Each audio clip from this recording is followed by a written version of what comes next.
el elemento de la sostenibilidad, digamos, financiera, o el elemento del endeudamiento que se utiliza en algún momento determinado para financiar algunos gastos.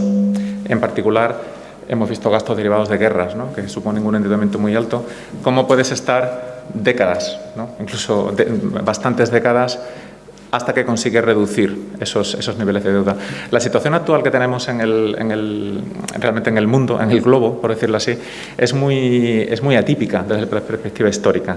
Entonces, no hemos tenido una situación previa donde todos los gobiernos de todo el mundo entero están sobreendeudados, digamos, sobreendeudados entendiendo como con unos niveles de deuda que están en máximos históricos, lo miremos como lo miremos.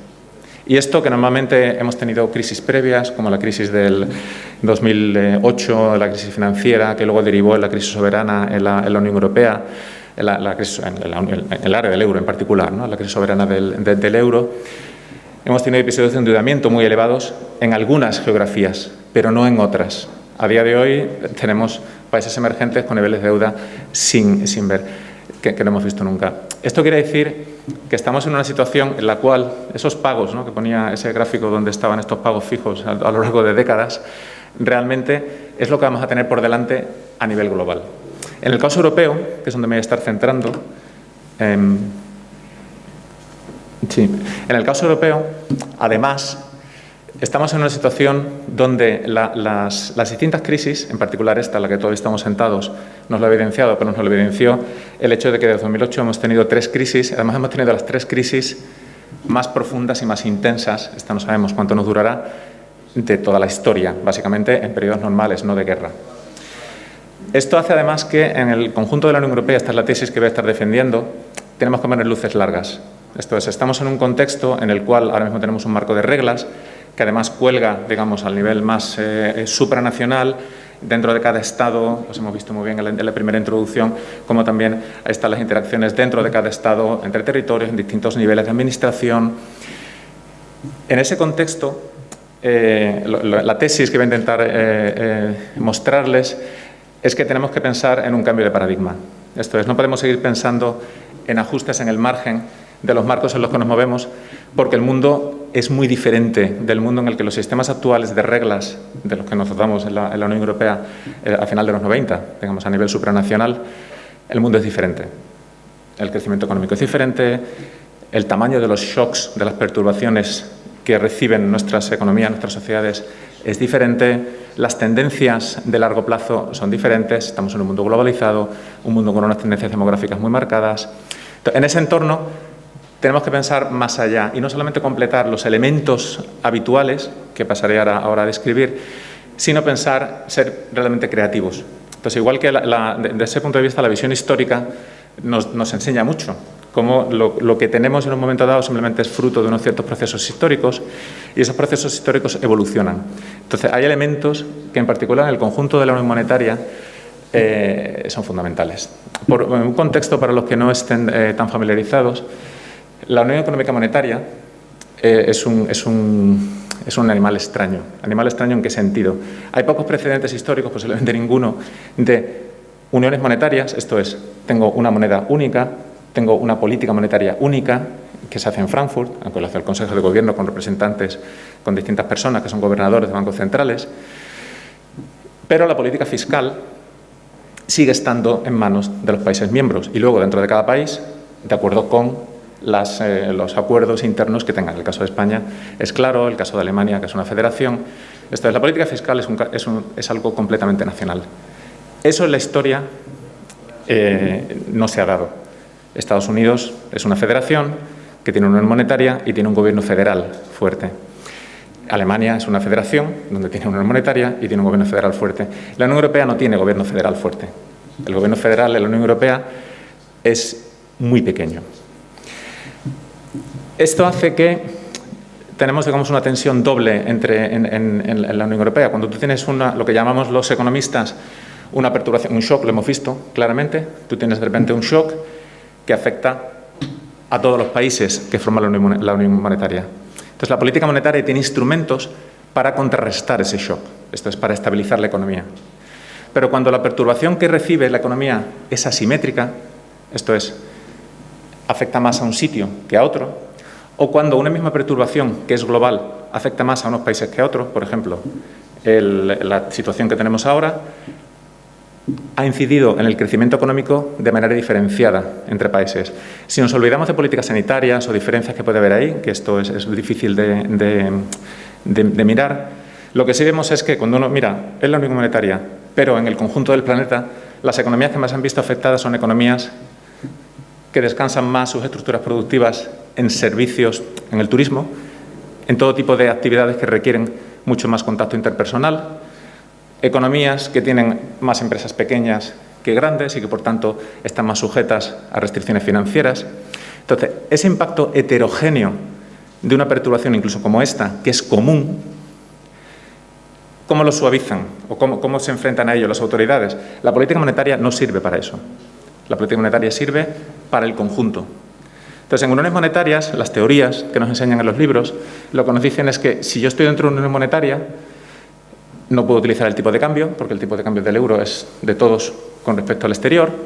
Bueno, pues hay una serie de factores de ajuste. Bueno, pues los factores productivos se mueven. ¿Esto qué es? Pues si yo no tengo trabajo en mi país o en mi región, en mi ciudad, pues me voy a otra. Los mercados de capitales. Bueno, pues hay una zona de la unión monetaria que le va mejor, pues me consigo un préstamo de un banco alemán en vez de conseguirlo de un banco español. Pero para eso tiene que funcionar bien el asunto. Y típicamente lo que funciona en otras es el presupuesto federal. Esto es en Estados Unidos. Tú tienes una perturbación de estas características y el estado de Texas tiene su seguro de desempleo, lo tiene sus instrumentos, pero luego el presupuesto federal financia una parte del seguro de desempleo. Esto es, el desempleado recibe una parte estatal entendiendo como el Estado federado, la región, y otra parte del Estado central, del federal. Ese tipo de mecanismos en la Unión Europea no existen. La política fiscal es nacional, aunque está coordinada. Y por eso hablamos de reglas. ¿Cuál es el mecanismo de coordinación que tenemos de las políticas nacionales? Las reglas. Y esto es a lo que voy a hablar. La política fiscal, siendo nacional, es la que se encarga de estas perturbaciones, de suavizar o de responder en situaciones de crisis propias o bien en situaciones de crisis comunes, pero que tienen una intensidad diferenciada por lugar. En principio, cada país, cada jurisdicción decide qué política fiscal quiere tener, si quiere tener mucho gasto y muchos impuestos, menos gasto y menos impuestos, mucho gasto y pocos impuestos. Es una decisión nacional. Esa decisión nacional es la que va a llevar a determinados niveles de redistribución, de convergencia entre países, etcétera, etcétera. ¿Por qué queremos coordinar en una unión monetaria que, como he dicho, es extraña, es atípica desde la perspectiva histórica? Esa unión monetaria sin gobierno federal, en fiscal. ¿Por qué queremos coordinarlo? ¿Por qué queremos reglas? Pues queremos reglas porque hace falta una gestión prudente de las finanzas públicas. Ha quedado muy claro también en la presentación anterior por qué es necesario tener una gestión prudente a largo plazo de las finanzas públicas. Pero en particular, en una unión monetaria, lo que uno quiere evitar es lo que se llama en la literatura, o lo que llamaríamos, el riesgo de redenominación. ¿Qué significa esto, el riesgo de redenominación? Eso quiere decir que la deuda italiana está en euros y la deuda alemana está en euros. Un inversor internacional, un señor coreano, un fondo coreano que viene a comprar deuda pública, busca deuda en euros, quiere tener en su cartera, quiere tener sus reservas en euros. Y decide, tengo una AAA que es alemana y tengo una BB que es italiana. Es deuda en euros. Si las finanzas públicas italianas no son sostenibles y Italia se viera forzada a salir del euro, esto supone un cataclismo para el conjunto de la Unión. Los incentivos que puede tener, digamos, un gestor que sabe esto, es decir, bueno, yo me endeudo y dado que nadie quiere que se rompa la unión monetaria, pues ya vendrá alguien y me ayudará.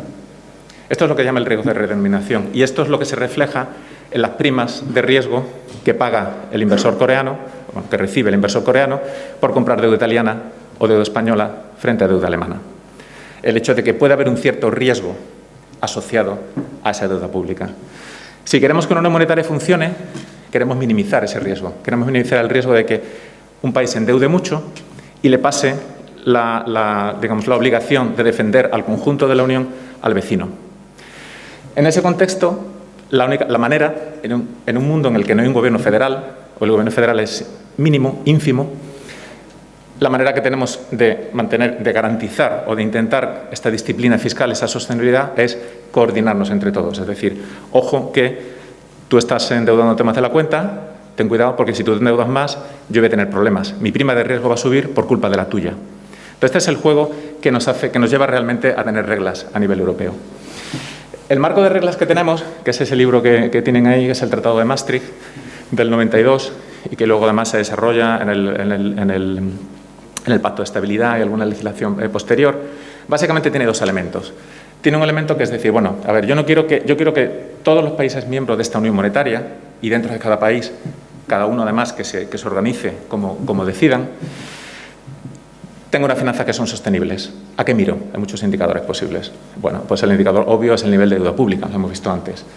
Entonces, básicamente Maastricht descansa en un ancla, que es la deuda pública, un nivel del 60%, tengo que estar, y para evitar que, para mantenerme en torno a ese ancla del 60% de la deuda, pongo restricciones sobre el endeudamiento anual, que esto es poner restricciones. Tengo objetivos operativos, que es esto del déficit del 3%, porque si yo me endeudo, si yo tengo un déficit año a año, la deuda se va a ir acumulando. Entonces, este juego entre un objetivo operativo y un ancla de medio plazo es lo que estaba en el tratado original y es lo que en realidad, en espíritu, es como el punto base del sistema actual todavía, aunque ya veremos que esto ha mutado en distintas, ha tenido bastantes mutaciones. Además de estas reglas operativas y este ancla, hay un sistema de gobernanza que hace que pues los gobiernos y la Comisión Europea como gran controlador puedan ir discutiendo sobre si la deuda está cerca, está lejos o está en una senda que no es sostenible. Y esto es todo un sistema de alertas tempranas, hay un componente preventivo. Tú estás mirando que la deuda no esté en una senda que no es adecuada de acuerdo con esos objetivos. Y además hay una cláusula que es importante, que es la cláusula de no rescate, y es decir, bueno, y si llegamos a ese punto en el que nos acercamos a esto de la redenominación, entonces es tu problema. Esto es lo que está escrito, digamos, en la lógica de Maastricht. Esto es, hay unas reglas, queremos coordinarnos.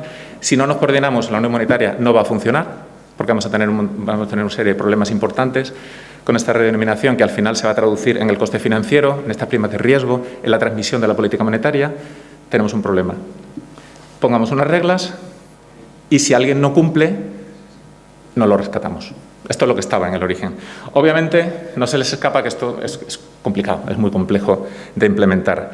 La implementación, que es la complejidad, bueno, de hecho, claro, para poner en práctica esto hay una serie de organismos que tienen que hablar, tienen que incorporarse unos con otros y es un aspecto complicado. ¿Por qué? Porque estamos viendo un país, un conjunto de países, la Comisión Europea como órgano coordinador, el Consejo de la Unión Europea como decisor principal, otros actores que han ido poco a poco jugando un papel más importante, como el Parlamento Europeo, pero que están por fuera, el Banco Central Europeo, que también quiere decir algo, pero tampoco tiene ningún papel.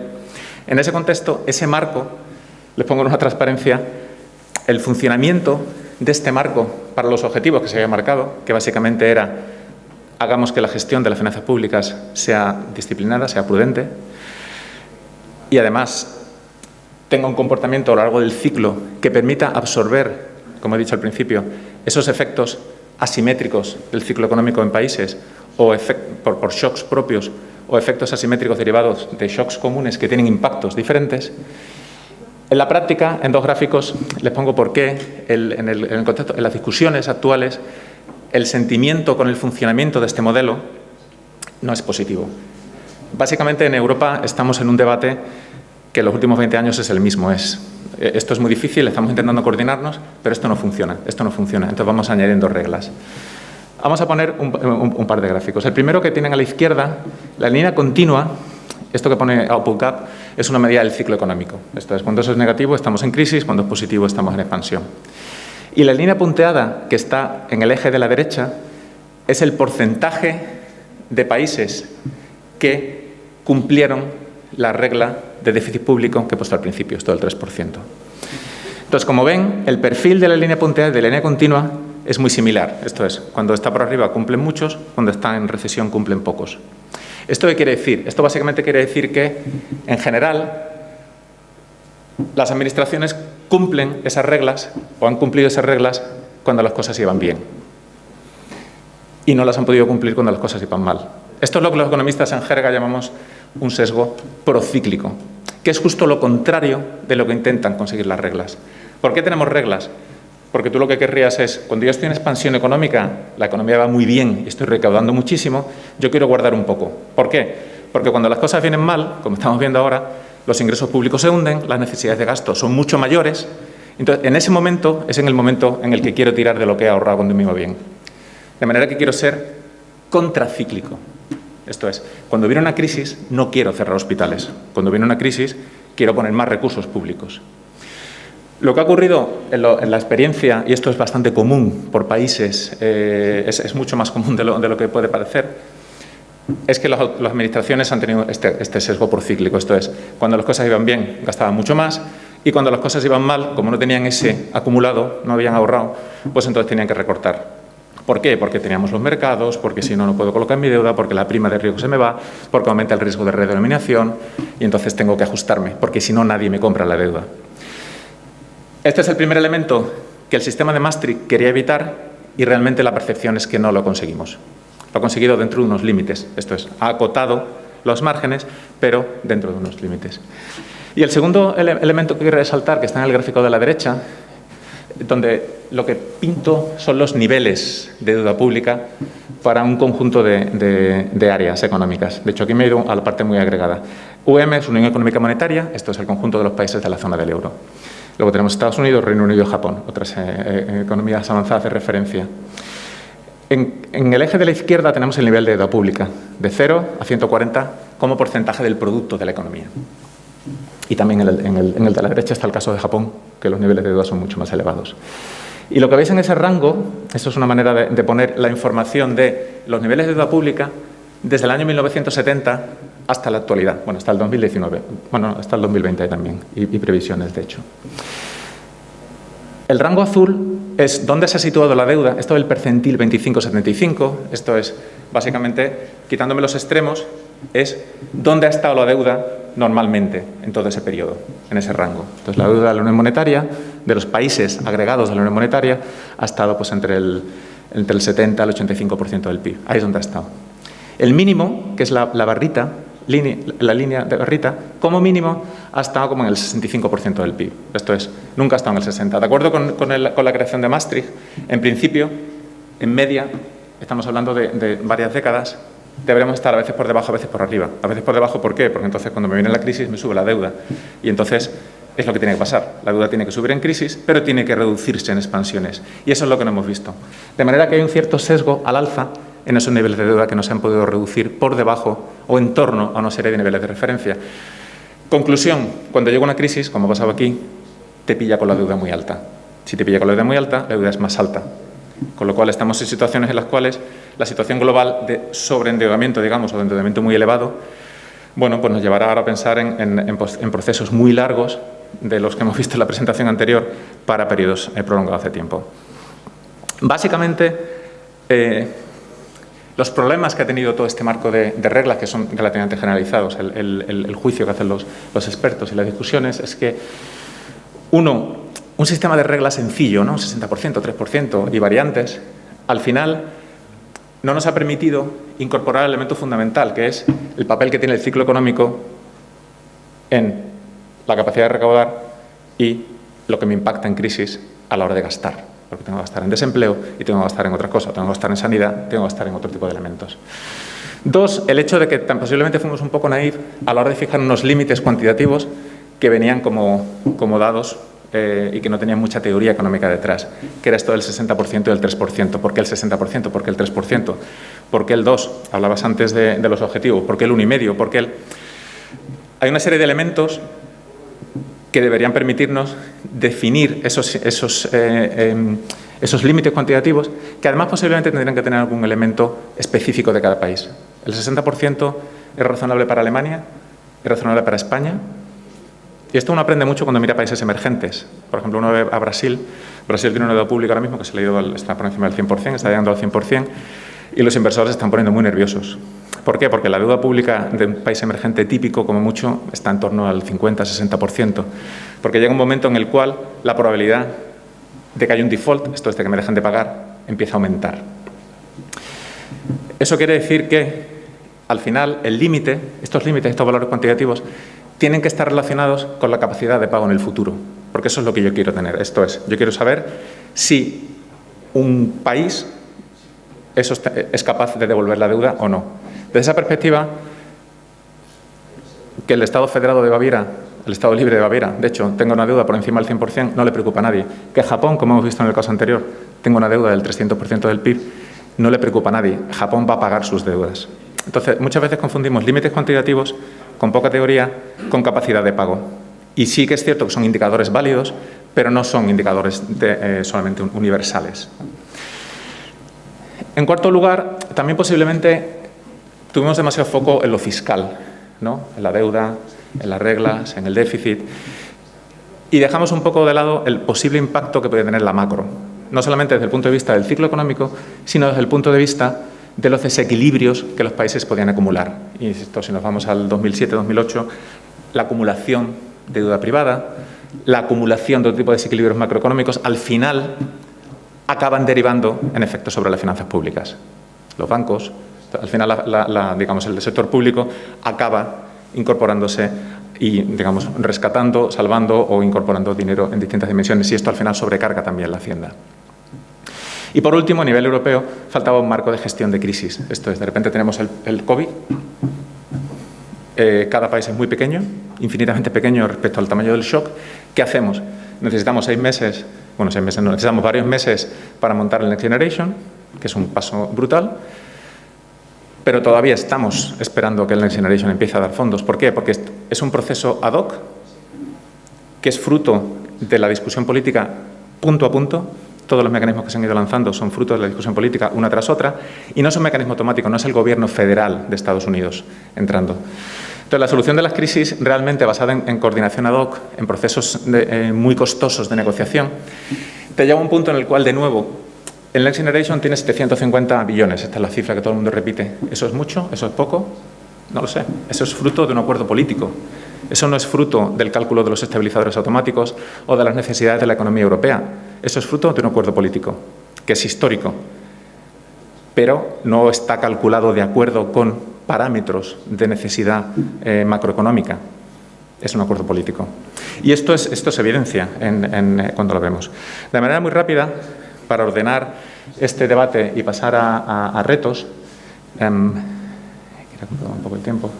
Básicamente, el mundo Maastricht, en el que arrancamos en los 90, el PEC, el Pacto de Estabilidad y Crecimiento, que he contado antes, era un mundo en el cual la política monetaria era común, como he dicho antes. Esto es, tenemos una unión monetaria que se encarga de la estabilidad de precios. ¿Nosotros qué hacemos? Inflación. Y eso va a derivar en beneficios macroeconómicos generales, por supuesto que lo va a hacer. Las políticas fiscales nacionales, ¿qué pasa? Se coordinan por reglas. Tengo unos cuantos indicadores sencillos que me van a permitir evitar el sesgo procíclico de las finanzas públicas que hemos visto antes, y además la fragmentación financiera, esto es, el hecho de que un bono italiano en 2010 tenía que pagar 300 puntos básicos sobre un bono holandés, simplemente es fruto de que Italia tiene unas finanzas públicas que son peores. No hay ningún otro elemento, ¿vale? Esta era la lógica de Maastricht. El resto de las políticas generales, bueno, pues tenemos una coordinación, tenemos algunas cosas. Ese mundo, esa casita de Maastricht, empieza a tener tensión, que es la que hemos visto evidenciada en los gráficos anteriores. En el primer momento, ya en el 2000, dices, oye, es que a lo mejor el déficit público no es adecuado, ¿no? Porque el déficit público, claro, si viene mal la cosa, pues se me hunden los ingresos y tengo que gastar mucho en desempleo, pues se me va el déficit. Bueno, pues pensemos en elementos estructurales. Entonces nos inventamos o incorporamos en la legislación el déficit estructural, donde le quito el efecto del ciclo. Esto ya lo tenemos al principio de los 2000, derivado de algunos problemas que hubo.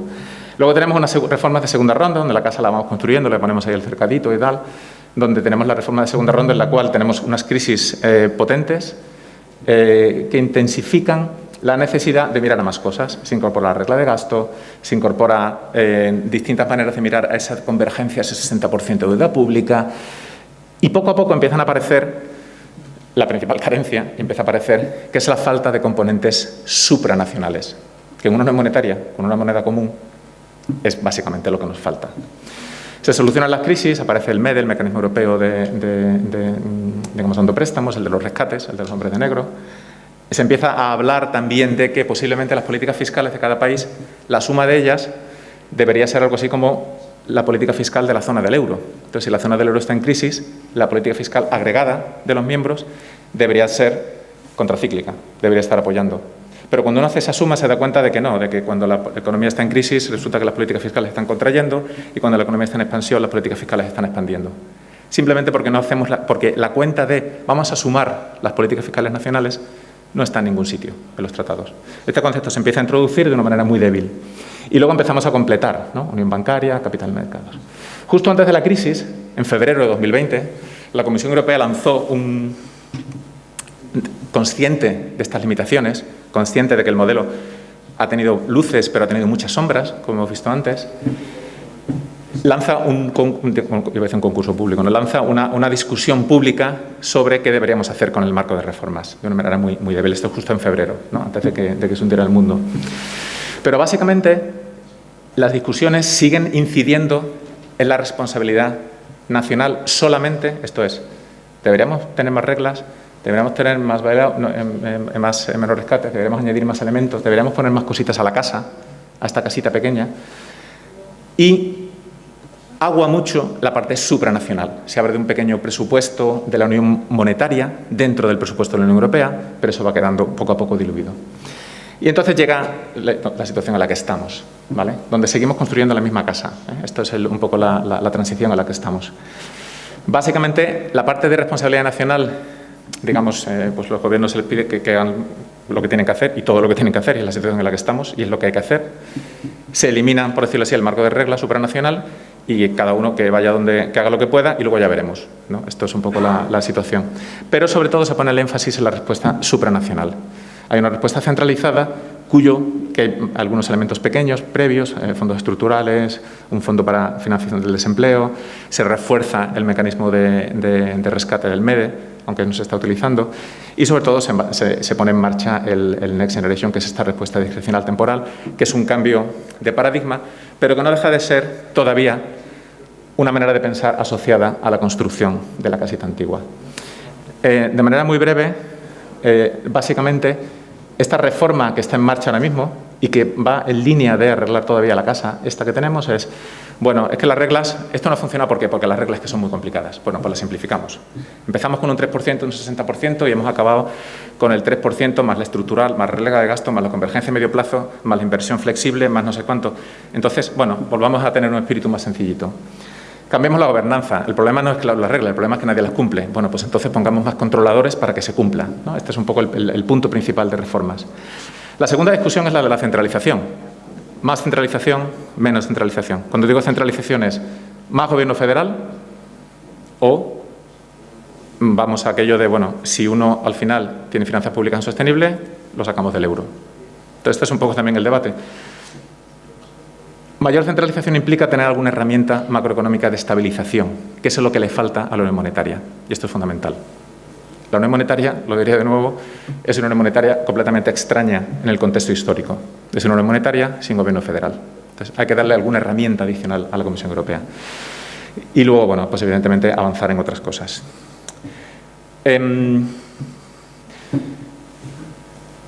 Todo esto, como hemos visto, incluyendo el Next Generation EU, el gran programa, forma parte de la lógica de seguir poniéndole cositas a la casa, primera.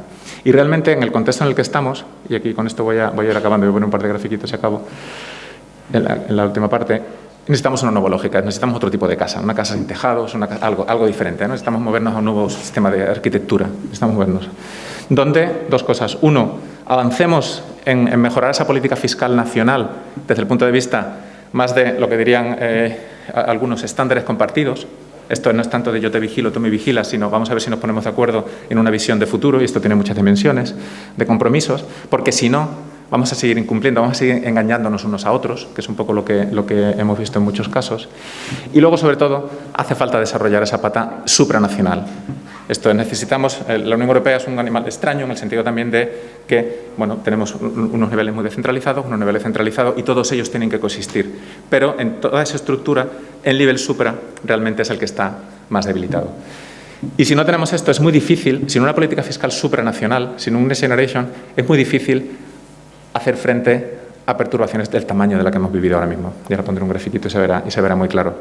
Y la política monetaria no puede hacerlo todo. La política monetaria está haciendo mucho, pero está diseñada para otras cosas, está sobrecargada. Entonces, básicamente, los elementos de la nueva lógica son estos, y no voy a entrar mucho más en esto, ¿no? Y termino muy rápido en ese contexto, ¿por qué necesitamos esa nueva lógica? Voy a poner una serie de retos gráficos para intentar fijar un poco el argumento que estoy haciendo. Lo primero es el hecho de que el mundo es diferente. Simplemente lo he dicho al principio. Desde el punto de vista estructural, miren cualquier indicador de globalización, se habla mucho de desglobalización, no, o sea, cada vez estamos más globalizados. Globalización no significa solamente vender y comprar bienes, significa tener lo que se llama ahora mismo los teleinmigrantes. Es un mundo muy complejo. Estamos en un mundo digitalizado, donde pones la imposición, a quién le estoy poniendo el impuesto, a un tipo que está en Japón o que está en Siberia.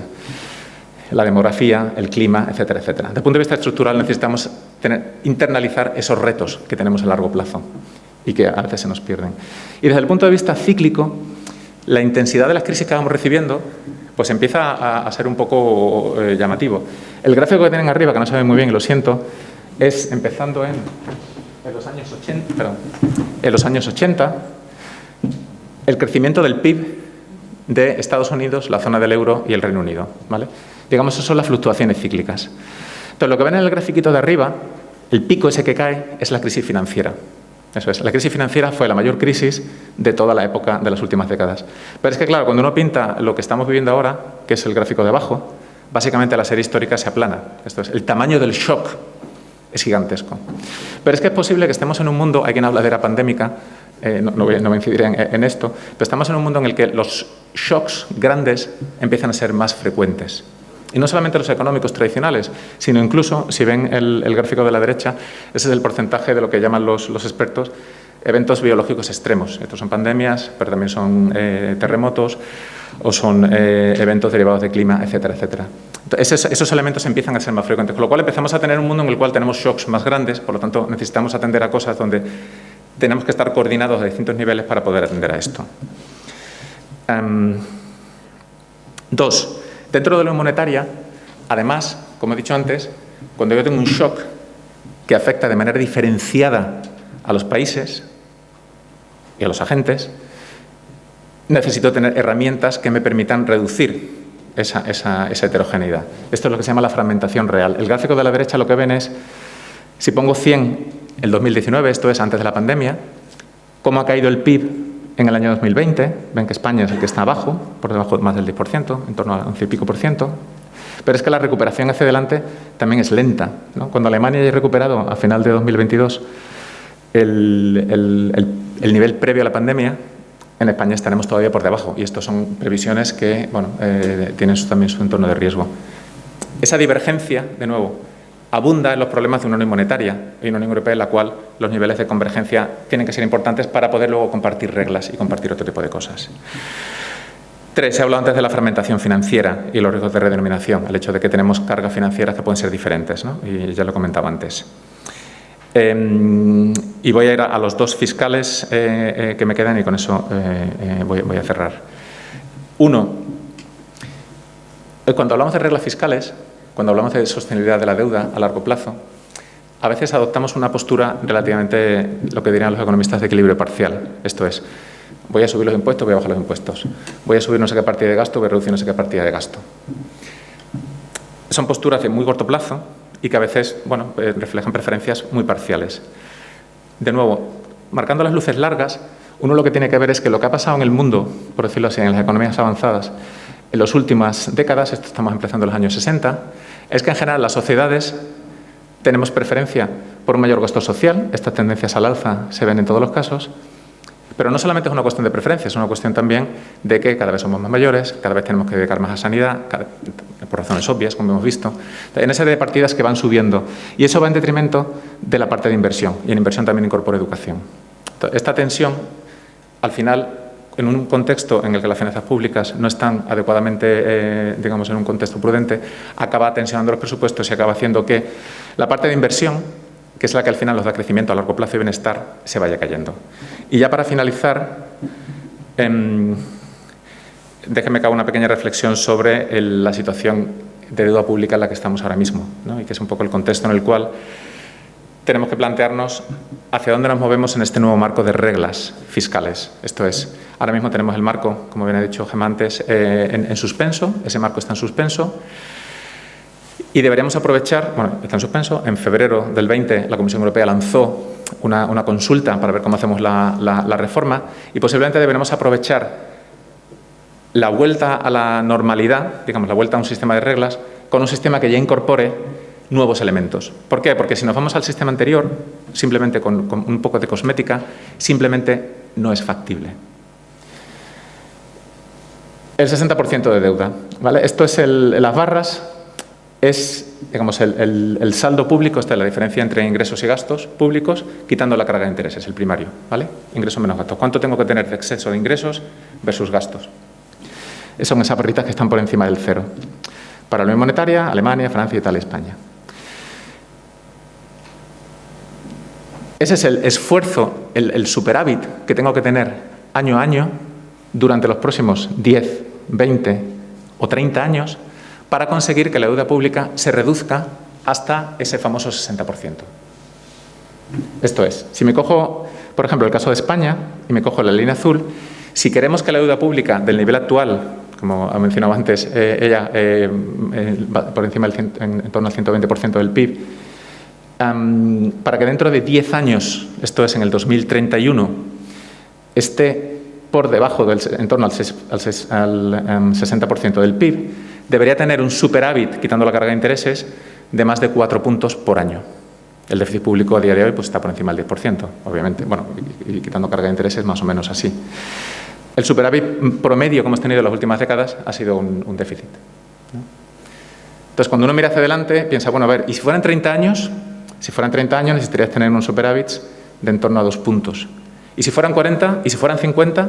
¿No? Entonces, estamos en una situación que me recordaba mucho en la presentación anterior de deuda. ¿Eso qué quiere decir? Eso quiere decir que simplemente tenemos que pensar de manera creativa cómo nos enfrentamos a esa situación. Es una situación en la cual nos hemos metido y tenemos que estar, y posiblemente tendremos que seguir gastando mucho más durante este año y esperemos que no tengamos que seguir más tiempo. Pero si no hacemos nada, por decirlo así, en un país, digamos, prototípico de deuda alta en la Unión Monetaria, que eso puede ser España, si no hacemos nada, la política fiscal, la deuda pública se va a ir creciendo, va a ir creciendo, va a ir creciendo hasta un cierto punto. Eso podría ser un problema. Los japoneses tienen una deuda pública del 300% del PIB y el país no se hunde, ellos funcionan. ¿Qué ocurre? Que cuando viene una crisis, y cuando estamos hablando de décadas, la siguiente crisis vendrá. Necesitaremos un margen. Y sabemos que cuando viene una crisis necesitamos deuda pública precisamente por la cuestión cíclica, por cíclica o contracíclica que comentaba antes. Entonces, per se, un nivel de deuda pública elevado en sí mismo, mientras pueda pagarlo, no es un problema. El problema es que, a medio plazo, teniendo en cuenta que hay más crisis y teniendo en cuenta que puedo tener un momento en el cual mis finanzas públicas estén muy tensionadas. Entonces, es un elemento de primer orden a día de hoy, cuándo y cómo recuperar este tipo de equilibrios. Y es posiblemente uno de los principales retos que tenemos por delante y que tenemos que internalizar a la hora de incorporar y pensar en las reformas. Y esto es lo que quería contarles. Muchas gracias.